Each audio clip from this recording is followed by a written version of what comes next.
యేసు నువ్వు నమ్మితే నీకు పరలోకం గ్యారంటీ. యేసయ్యను పక్కన పెట్టేస్తే నువ్వు చాలా మంచిగా బ్రతికినా సరే నీకు నరకం గ్యారంటీ. మంచిగా బ్రతికినందుకు ఎవడు పరలోకానికి రాడు.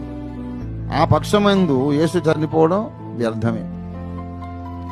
ఎవడైనా మంచిగా బ్రతికినందుకు పరలోకానికి వచ్చేది ఉంటే మనం యేసును గురించి చెప్పడం మానేసి అరే నీతిగా బ్రతకండి అని చెప్తే సరిపోతుంది. అది అన్ని మతాలు చేసిందే. నీతిగా బ్రతకండి అని చెప్పని మతం ఎక్కడుంది చెప్పండి? అన్ని మతాలు నీతి బోధలు చేసినాయి. అందరూ నీతిగా బ్రతికే ప్రయత్నాలు చేశారు, కానీ అందరూ నరకానికి వెళ్తున్నారు. నీతి బోధలు మిమ్మల్ని రక్షించవు. మిమ్మల్ని నీతిగా తీర్చేవాడు ఒకడు మీ కొరకు బలి కావాలి.